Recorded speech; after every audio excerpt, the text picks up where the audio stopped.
Un portrait de l'Afghanistan contemporain, des clichés d'une Amazonie menacée et la radiographie d'une famille à l'agonie. Bienvenue dans ce nouveau numéro de À l'affiche. On commence par l'Afghanistan et une exposition au Mucem à Marseille. Le musée réunit des artistes afghans qui expriment l'horreur de la violence dans leur pays et l'espoir d'une prochaine résilience. Intitulé Kharmora, l'Afghanistan au risque de l'art, du nom de la pierre talisman censée apporter le bonheur. Florence Gaillard l'a visité pour nous. Au cœur du Fort Saint-Jean à Marseille résonne un chant pachtoun. Le Mucem accueille les œuvres de 11 artistes afghans qui se risquent à la création dans un pays miné par la guerre et l'insécurité. Dans les installations, les peintures, les performances, la mort est omniprésente. Et devant l'impuissance du gouvernement, Aziz Hazara questionne le sens des mots et brouille les calligraphies sacrées. C'est une combinaison de déclarations faites par les hommes politiques en réponse aux attentats suicides qui ont commencé en 2004 et qui continuent encore aujourd'hui. Nous avons récolté toutes ces déclarations et nous avons fait un découpage de ces mots et nous les avons présentés comme une sorte de mur. Des murs pour contrôler la population et d'abord les femmes.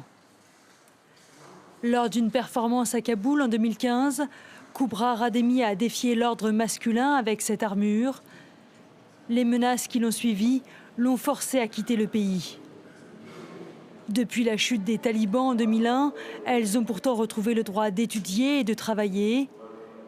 Certaines se cachent encore sous un tchadri, appelé à tort burqa en Occident. Mais c'est pour mieux s'élancer vers un ailleurs. Que notre identité n'est pas figée sur ce qu'on met ou ce qu'on porte. Et ces femmes, la femme qui porte ce tchadari et qui sort de sa maison, c'est un courage. Ça demande énormément de courage. En Afghanistan, beaucoup de mythes et d'espoirs déçus. La paix et la sécurité ne semblent plus accessibles que dans l'exil ou la mort. Les talismans comme la pierre de l'âne, dite Kharmora, sont dépassés. Elle est censée apporter le bonheur. Il faut l'acheter dans un premier temps, ensuite se rendre auprès d'un mollah qu'il faut payer. Le mollah souffle quelques versets du Coran sur la pierre pour que le vœu se réalise. Or, les vœux, en principe, ne se réalisent pas. Seul soleil dans ce tableau sombre, l'hymne à l'enfance et à la poésie.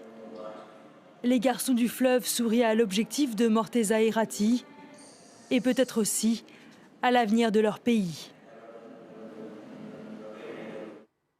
Direction Paris à présent avec une autre exposition qui nous fait découvrir de l'intérieur une tribu autochtone d'Amazonie, les Yanomami. La Fondation Cartier présente les photos de la brésilienne Claudia Andujar qui adopte une approche très intimiste au plus près de leur réalité spirituelle et culturelle. Olivia Salazar-Winspire et Florence Gaillard nous en disent plus. Une rencontre artistique en Amazonie et le début d'une lutte commune. Les images de Claudia Andujar témoignent de la vie dans la forêt tropicale brésilienne, chez un peuple indigène, les Yanomami. On s'est connus en se souriant un à l'autre. Je pense que c'est très important de montrer les photos parce que c'est une manière de faire connaître ces peuples. La photographe rencontre les Yanomami en 1971, alors qu'elle fait des reportages dans la région. Fascinée par leurs rituels et leurs croyances, elle vit à leur côté dans la forêt et les encourage à créer leurs propres œuvres artistiques. Elle arrive chez les Yanomami et tente de documenter avec ses photos tout ce qu'elle apprend sur leur culture et leur mode de vie. Donc c'était un processus de découverte et d'invention. La première phase de cette vie a été une tentative d'inventer une représentation photographique de ce monde spirituel, des choses abstraites et immatérielles. Mais ses préoccupations spirituelles passent au second plan quand elle se rend compte de l'urgence de la situation.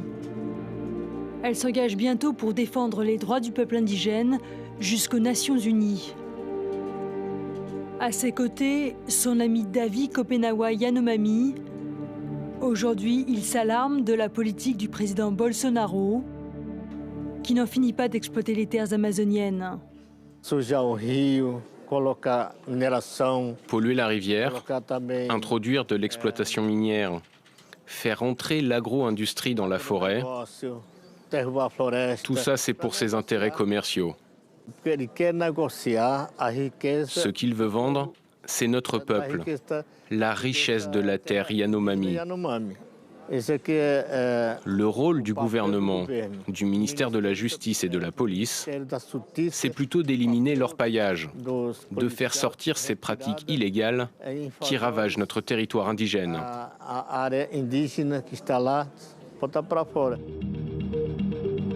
Au fil des années, l'orpaillage a détruit d'importantes zones dans le nord-ouest du pays.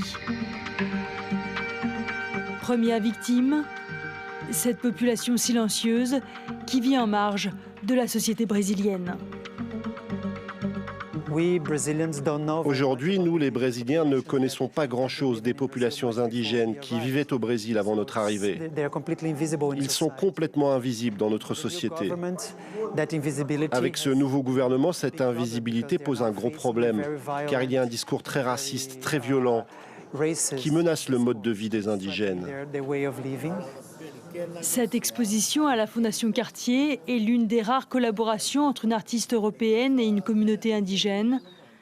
Elle présente aussi le premier film tourné par un réalisateur Yanomami. La nouvelle génération se sert désormais de la caméra pour raconter sa propre histoire, dans sa langue et de son point de vue.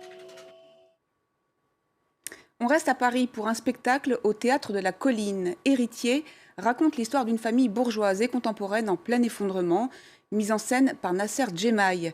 Un récit sur le déni de réalité aux accents de contes fantastiques. Reportage Renaud Lefort et Gilles Terrier.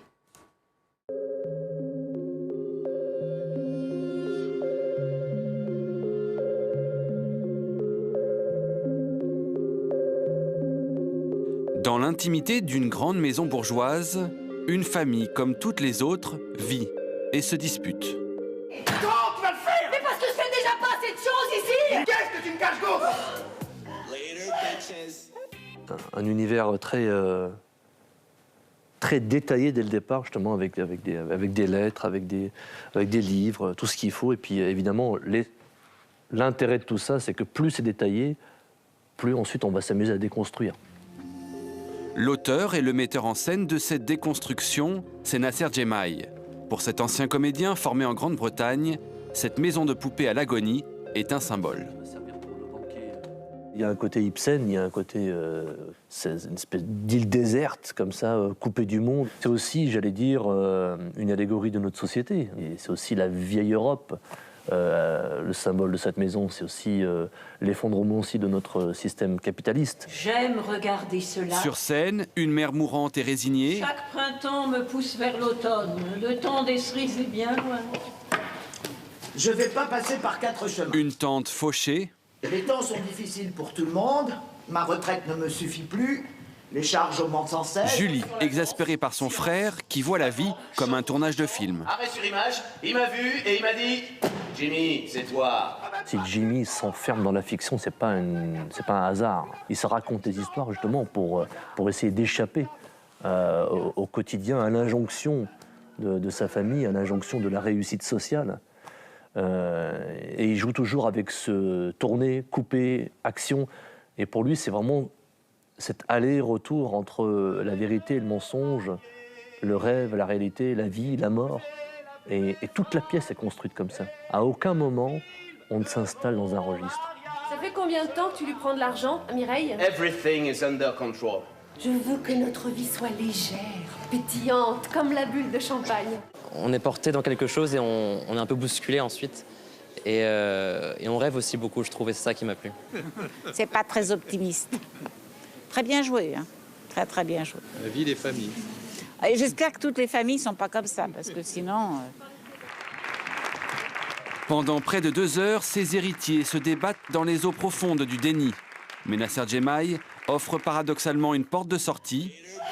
Notre vie est un film qu'il faut sans cesse démonter et remonter jusqu'au clap de fin. On peut la transporter, on peut pas la laisser comme ça. Elle est glacée. Hélicoptère, mamie. Allez, mangez. Cette maison, c'est un gouffre sans fin. Coupé. C'est dans la boîte?